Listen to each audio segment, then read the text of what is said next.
Bien, esta mañana de sábado es un placer estar delante de ustedes para trazar la palabra del Señor, pero realmente nos sentimos complacidos de tener dos amigos en nuestro medio, ¿verdad? Okay. Tenemos a Conchi, está un momento fuera, y Víctor, que más que nuestro amigo era nuestro gran hermano, ¿verdad, Víctor? Pero nos complace tenerte aquí. Algunos pues no pudieron asistir pues la prealerta, pero realmente mira, aquí estamos y ese sol tan bonito, le damos gracias a Dios por eso, ¿verdad? Bien, en esta mañana, yo no sé cuántos de ustedes se dan cuenta, yo estoy convencida de eso, de que el Señor definitivamente va uniendo las piezas y cuando vienes a ver todo como que concuerda, todo cuadra. Cuando escuchaba esta mañana a Luisana citar el libro de Hebreos 3, okay, que finalmente hablaba que después de las pruebas, las aflicciones, finalmente nos queda ¿qué? La esperanza. Y yo dije, tiene que ver con lo que voy a predicar hoy, el control divino, nuestra esperanza. Y luego, cuando fuimos al repaso de la lección con los jóvenes, y le digo, Jenny, ¿qué vamos a cantar? Jesús, mi capitán. Ya ustedes van a ver que realmente el Señor encaja todo. El Señor es maravilloso. Amén. Amén. Nuestro Dios, pues no podemos menos que confiar en Él. ¿Qué más podemos hacer? Caer en su brazo de amor y decir, Señor, haz de mi vida como tú quieras. El control divino, nuestra esperanza.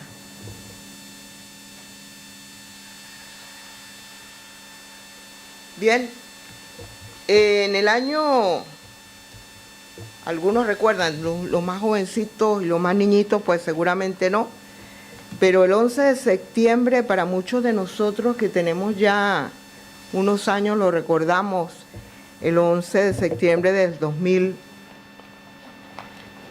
hubo un acontecimiento, ¿quiénes recuerdan? Dice que el 11 de septiembre del 2001, las Torres Gemelas, para los que están más jovencitos, ¿verdad? Que no recuerdan, porque ya hace creo que 25 años de este suceso. Lo que ustedes ven ahí, chicos, los que no conocen, los más niños, dos Torres Gemelas en los Estados Unidos, el Centro de Comercio Mundial, el World Trade Center, 110 pisos tenía cada una de esas Torres Gemelas. Y ese 11 de septiembre, 19 terroristas secuestraron 4 aviones comerciales que estaban llenos de pasajeros y estrellaron intencionalmente 2 de esos aviones, ahí ven ustedes los impactos, 2 de esos aviones los estrellaron contra esas Torres Gemelas. Imagínense un edificio de 110 pisos. Yo recién casada con mi esposo, nos mudamos y vivía en un 10º piso y a mí me parecía terrible en ese 10º piso. Imagínense 110 pisos. Dice que esos 19 terroristas mataron a todos a bordo y además muchas de las personas que trabajaban en esos edificios y a sus alrededores también.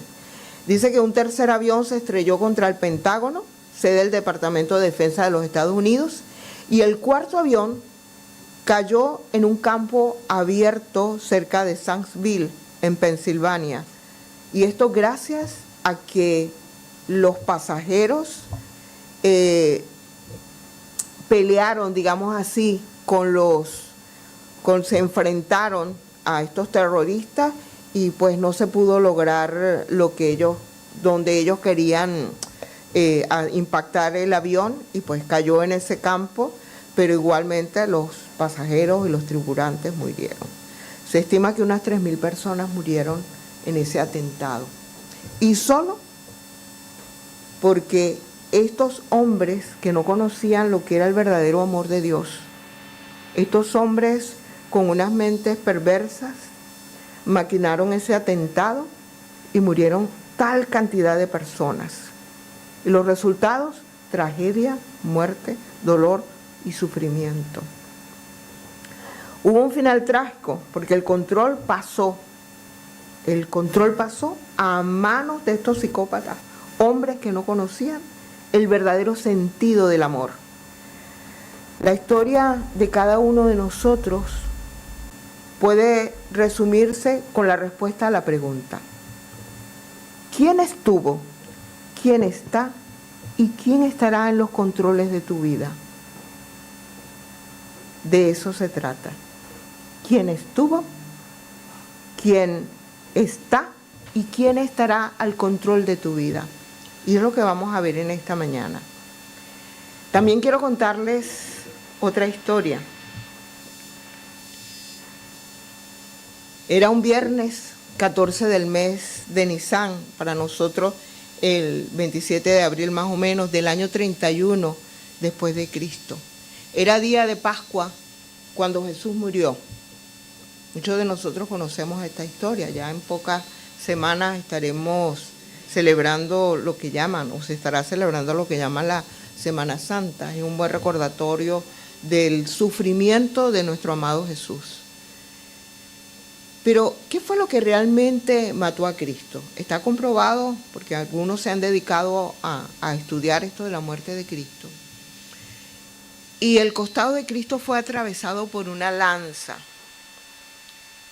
Pero no fue lo que lo mató. En el momento que fue atravesado con la lanza, ya Jesús estaba muerto.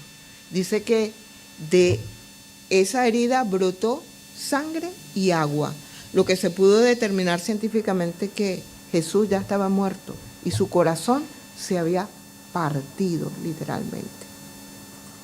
Anterior a eso, antes de la herida. ¿Y qué fue lo que causó eso en el cuerpo de Jesús, la muerte de Jesús?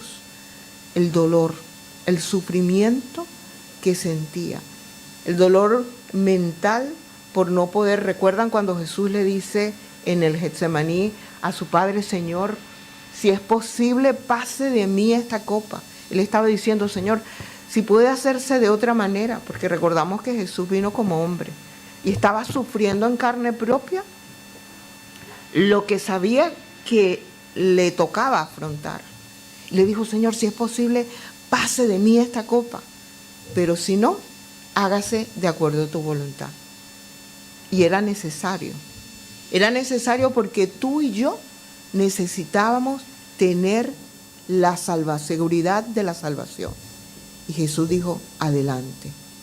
Pero dice que su corazón se partió en ese momento. Era tanto el dolor y el sufrimiento que tú y yo debíamos haberlo padecido, pero Él lo padeció por nosotros, por amor.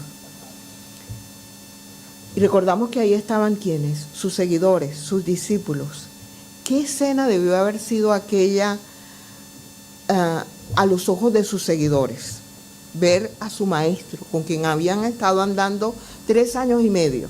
Habían visto milagros asombrosos. Lo habían visto actuar de una manera tan correcta. Y de repente verlo colgado de una cruz, con sus párpados cerrados, la cabeza colgada, el cabello pegajoso, lleno de sangre por el martirio a que había sido expuesto, sus manos y sus pies perforados por los clavos que lo sujetaban al madero. Antes que comenzara el sábado, fue descolgado con cuidado de la cruz y fue colocado en una sepultura. En el libro El deseado de toda la gente nos dice que fue allí, cuando Jesús fue colocado en la sepultura, fue allí cuando la fe de sus discípulos murió. ¿Qué más podían hacer? Todo el esfuerzo que habían hecho, todas sus esperanzas, todos sus sueños, todo lo que ellos esperaban y ansiaban, estaba ahora ¿dónde? En la tumba, sepultado. Ahí estaba todo lo que ellos ansiaban durante esos 3 años y medio. A veces nos ha pasado, ¿no nos ha pasado que de repente hacemos un proyecto para nuestra vida, esperamos y decimos, mi esposo y yo lo hicimos en una oportunidad y dijimos, mira, cuando los muchachos tengan tal edad, cada uno le damos para que vaya a la universidad, los llevamos a la universidad, le damos 5 añitos para que ellos se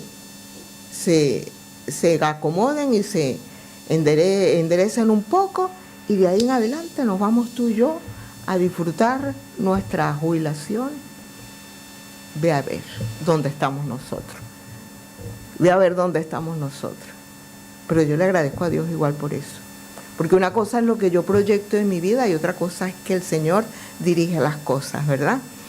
Pero estos discípulos tenían su propio proyecto de vida avanzado en lo que habían experimentado en el Señor. Ellos veían en el Señor su libertador, el que lo iba a romper las cadenas del yugo romano, aquel que finalmente le iba a dar a su vida un sentido. Veían a Jesús coronado como el rey y ellos a su lado trabajando en favor de todo el mundo con puestos de honor, y todo aquello quedó sepultado. Pero quiero llevarlos a otra escena. 2 discípulos que la Biblia no refleja, no detalla sus nombres, regresaban de Jerusalén hacia su lugar donde ellos vivían. Y es lo que se conoce en la Biblia como el camino a Emaús, ¿verdad? Ahí van esos 2 discípulos. Y como todos los discípulos iban cargados por el dolor, la frustración, la expectativa de lo que iba a pasar con ellos, porque su maestro acababa de ser colgado en la cruz y sepultado. Era la mañana era ya el domingo, iban ellos de regreso a Emaús. Habían escuchado que el Señor había resucitado, pero era tanta su frustración, era tanto su dolor, que se negaban a creer que algo así pudiese haber pasado. Habían escuchado que las mujeres se habían acercado a la tumba donde había sido guardado el Señor y que ya Él no estaba. Pero un ángel se les había aparecido y le había dicho, no lloren, vénganse, avísele a todos que se queden aquí en Galilea, porque el Señor les va a aparecer. Pero ellos no creyeron, era tanto el dolor que ya no sabían en qué creer. Así que dice el relato bíblico que estos 2 hombres iban por ese camino. Era un recorrido de 11 kilómetros, con algunos lugares donde el camino era peligroso, pero ahí iban esos hombres de regreso. Cuando de repente a su lado comienza a caminar un personaje que ellos no podían reconocer. Y entonces les pregunta que por qué van con esa tristeza. Y él dice, bueno, pero es que ¿acaso tú no has enterado lo que acaba de pasar? Este hombre no se dio por enterado. Y a ellos les asombró, ¿cómo es posible? Si eso es la última noticia. Jesús fue crucificado. Y dice el relato bíblico que este personaje comenzó a contarles a ellos y a hablarles acerca de las Escrituras. Y dice que estos hombres comenzaron a sentir cierto cambio, pero que ninguno se atrevió a mencionarlo. Y ya llegando al sitio de su residencia, estos hombres, más que por hospitalidad, fue por que estaban interesados en la conversación de este hombre, lo invitan a quedarse con ellos. Y ellos le dicen, es que ya es tarde, el día declina, está oscuro, y bueno, te invitamos a que entres y que poses con nosotros por esta noche. Dice el relato bíblico, y está en Lucas, si alguno lo quiere buscar, pues está en Lucas 24, y ahí conseguimos a partir del versículo 29 al 34, nos dice qué ocurre. Y dice que ese personaje, nosotros lo sabemos, pero ellos no lo sabían en su momento, no era otro que Jesús, que había resucitado y se les acercó en el camino. Pero ellos, que habían sido discípulos de Jesús, no lo vieron, no lo escucharon. Sencillamente era tanto el dolor, tanta la frustración, tantas otras cosas que ocupaban su mente, que ellos no reconocieron a Jesús. Continúa diciendo el relato bíblico que este hombre, que era Jesús, pero que ellos no lo sabían, entró con ellos.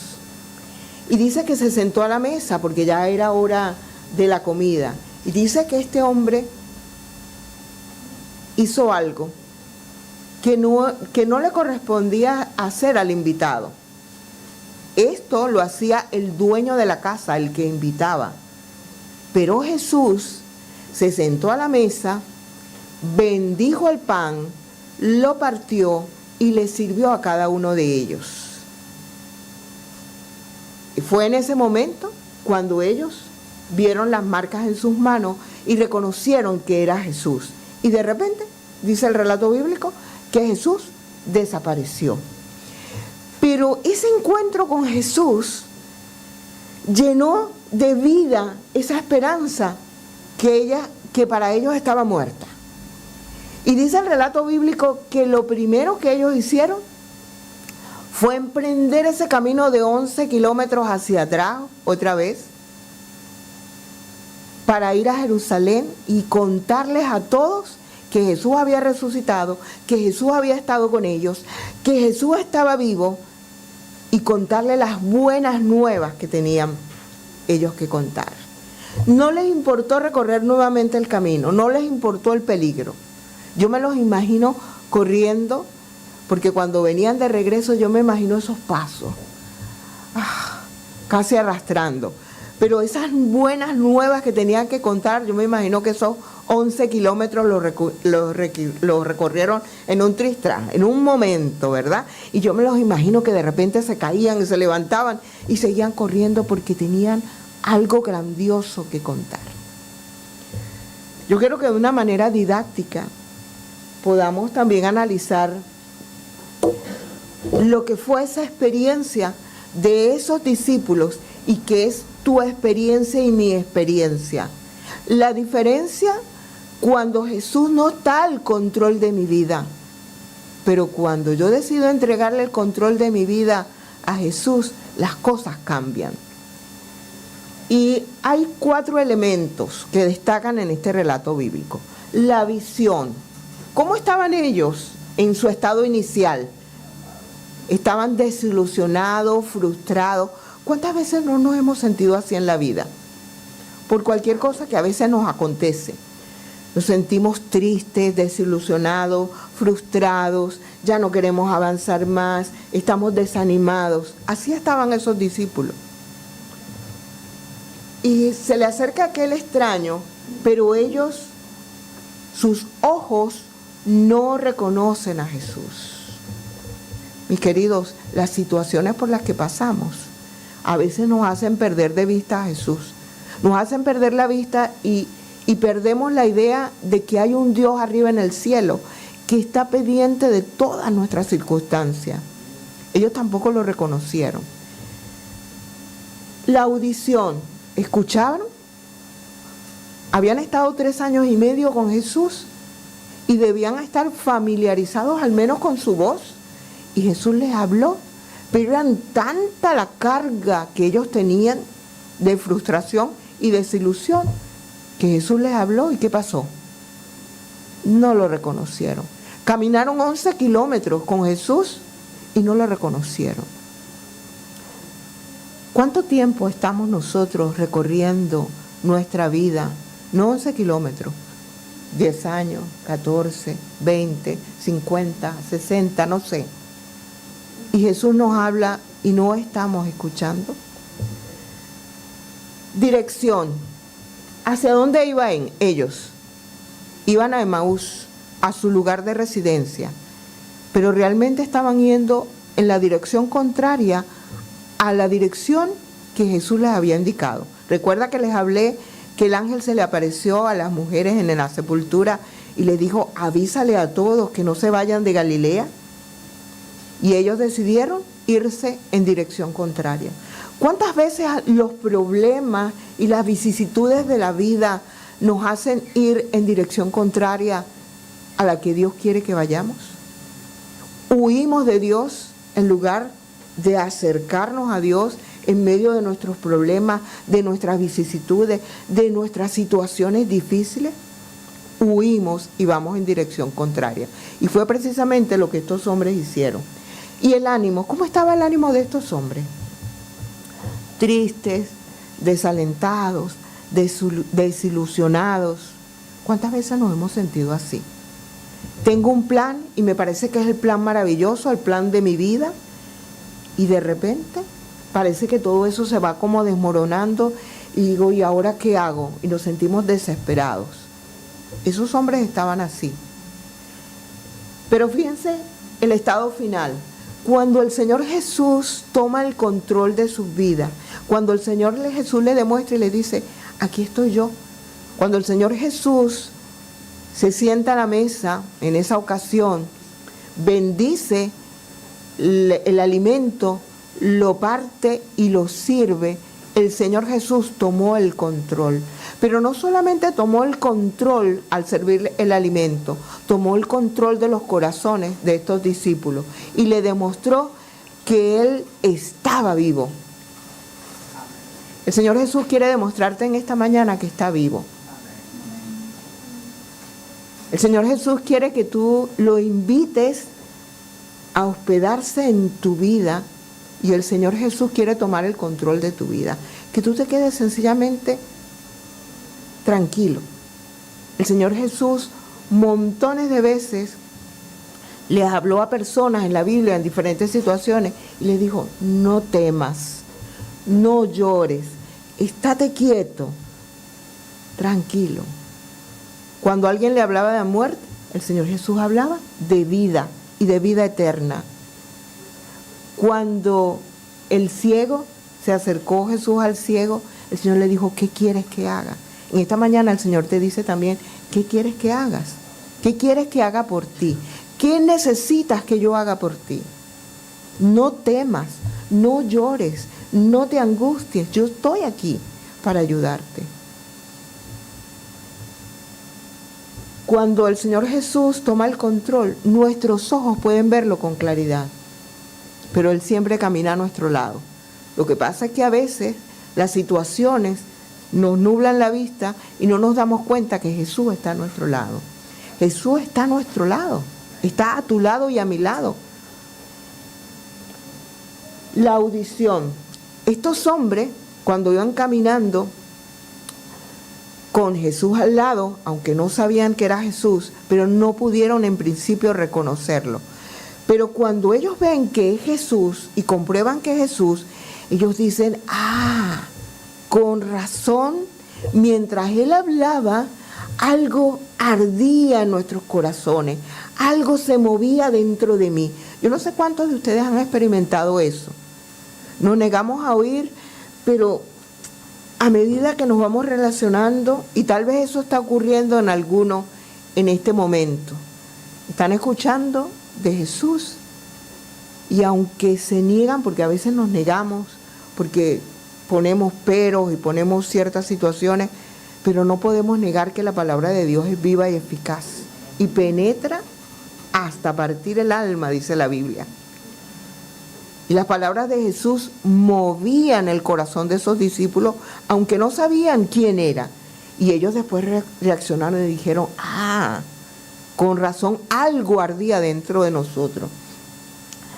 En cuanto a la dirección, ¿qué hicieron? Cuando Jesús tomó el control, dice el relato bíblico que inmediatamente estos hombres fueron en la dirección que Dios le indicaba.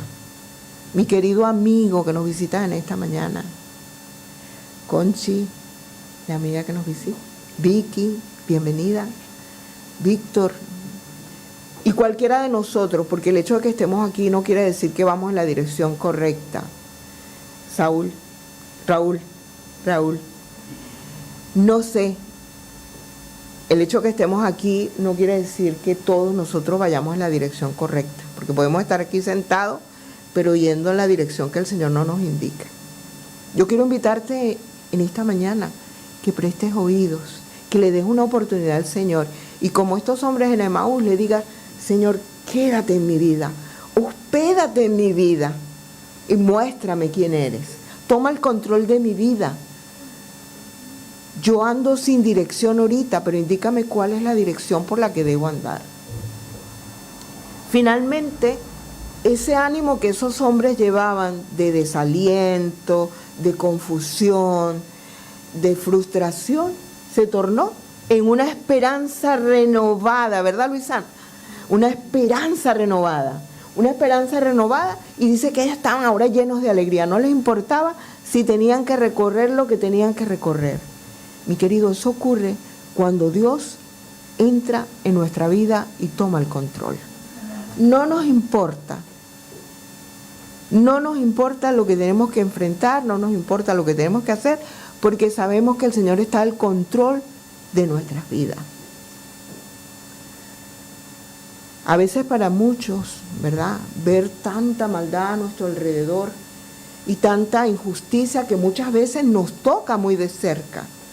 A veces en el entorno familiar podemos a veces lamentablemente sentir la injusticia y decimos, ¿por qué me toca a mí de mi familia? Yo creo que eso es lo más doloroso que nos puede ocurrir. Cuando alguien de nuestra familia nos hace la vida de cuadritos, decimos. Y decimos, ¿pero por qué? De un extraño, pero de mi familia. Pero yo quiero que tú sepas que el Señor en esta mañana te dice, aún así, yo tengo el control de tu vida. Lo que tienes que seguir es confiando. Y muchas veces, cuando vemos tanta injusticia, cerramos nuestra vista y nuestros oídos a Dios. Y comenzamos a juzgar a Dios. Y decimos, Dios, ¿por qué me pasa esto? Dios, ¿por qué tú permites esto? Y llega un punto que muchas veces vemos a Dios como un tirano, como un Dios que me ve sufriendo pero voltea la cara. Yo quiero decirte en esta mañana que no es así. Dios conoce tu dolor y Dios es capaz de darte alegría aún en medio de la adversidad. Pero tienes que dejarle que Él tome el control. Necesitamos que Él tome el control. Tú necesitas que tome el control. Por eso yo le decía, la historia de nosotros, de cualquiera de nosotros, se puede resumir con la respuesta que le demos a estas preguntas. ¿Quién controla tu vida? ¿O quién ha controlado tu vida? Porque muchas veces el pasado nos asedia en el presente. Y no te preocupes, si en el pasado Jesús no ha controlado tu vida, yo quiero decirte que hoy lo hospedes en tu casa y en tu vida y le digas, Señor, toma el control de mi vida hoy. Pero es importante que sepas que no basta con que Dios controle tu vida hoy. Tú tienes que decirle, Señor, controla mi vida mañana. Para que la final, tu historia, tenga un final realmente feliz. Actualmente en el mundo hay más o menos 8.300 millones de habitantes, mucha gente, ¿verdad? Cuando una persona no conoce a Jesús, sencillamente es uno más del montón. Pero cuando una persona conoce a Jesús, ya tú no eres uno más del montón. Eres un hijo de Dios. Eres un hijo del Rey de Reyes. Eres un hijo al que el Señor llena de todos sus cuidados. Los enfermos en este mundo son más que eso, un enfermo más. Pero cuando tú conoces a Jesús y le pides que tome el control de tu vida, esa enfermedad se puede transformar en sanidad. Y si no se transforma en sanidad completa como uno espera, el Señor también en su palabra nos promete, yo te voy a ayudar a sobrellevar esa enfermedad. Y nos da las fuerzas todos los días. Muchos de nosotros conocimos a nuestra hermana Miriam. Ayer veía una predicación que ella tuvo aquí. Nuestra hermana Miriam, creo que hace 2 años que murió Miriam. Y Miriam padeció un cáncer de mama terrible que con la confianza en Dios logró superar por muchos años y con esa ansia de conocer al Señor, se bautizó todo y el cáncer reapareció. Pero nunca, nunca vimos a Miriam quejarse.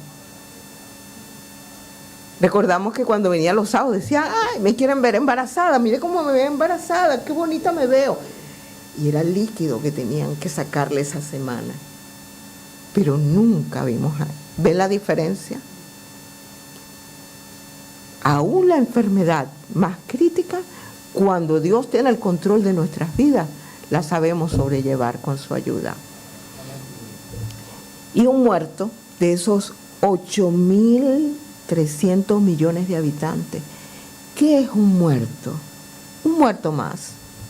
Pero para el Señor, cuando el Señor tiene el control de nuestras vidas, un muerto que una persona que muere en el Señor, donde el Señor tiene el control de su vida, es uno que va a resucitar en la pronta venida del Señor. Es uno que muere en la esperanza del Señor. ¿Ven la diferencia? Así que, mis queridos, no queda otra cosa que decir que vale la pena decirle, Señor, toma el control de mi vida. No estamos exentos en este mundo de sufrir ciertas adversidades porque este mundo está dominado por el pecado. Pero puede tu vida y mi vida estar controlada por el Señor y sobrellevarlo hasta que finalmente nosotros podamos ver al Señor venir en gloria, porque esa es la esperanza que tenemos. Hago una pregunta. ¿Quién controla tu vida? Hay que preguntar, pero nosotros mismos nos respondemos. Aquellos que desean entregarle el control de su vida a Jesús han podido presenciar o al menos escuchar lo que el Señor nos ofrece. Porque cuando el Señor Jesús llega, ¿qué pasa con la esperanza? Con la esperanza que está muerta. Revive. Yo no sé cómo están tus esperanzas en este momento en algún aspecto de tu vida. A lo mejor decimos, no, ya yo cuelgo la toalla porque ya yo no voy a trabajar en lo que yo quiero trabajar, definitivamente perdí toda esperanza.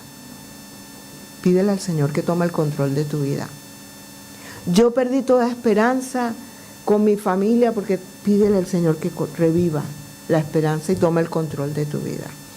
Cuando el Señor llega, la esperanza revive. El Señor nos dice hoy, como dijo en Juan 15, no llores. Le consoló a una mujer enlutada. No temas, fue la respuesta que le dio a un padre desesperado. ¿Qué quieres que haga?, le dijo al ciego. El Señor te dice esta mañana, ¿qué quieres que haga por ti? Solo pídemelo. Pero tenemos que invitarlo a que tome el control de nuestra vida.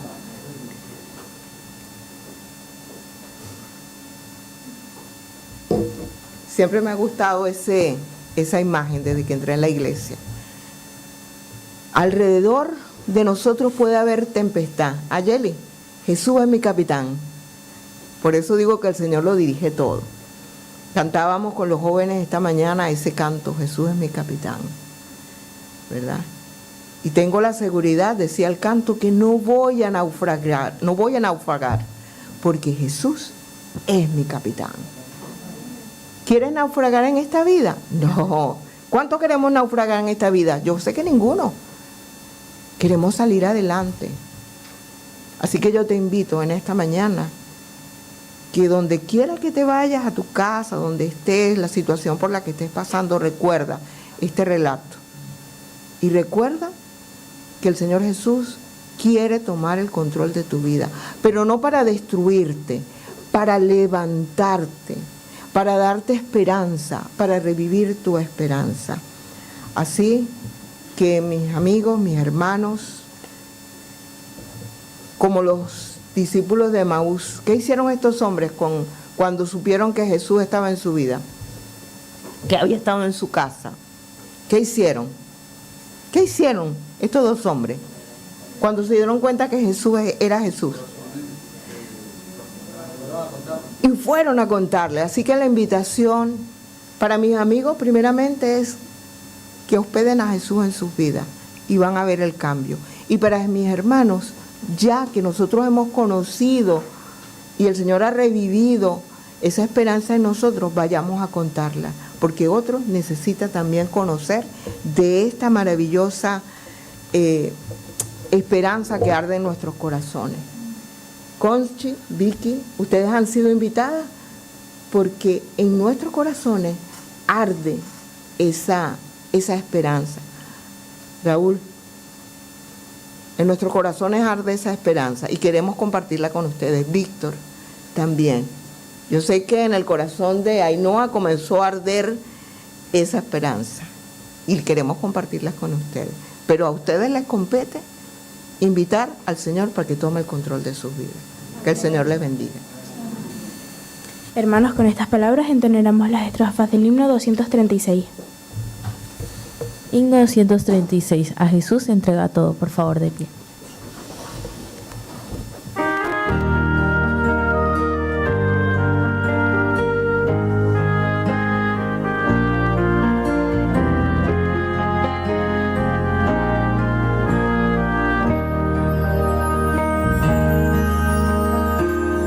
Has corrido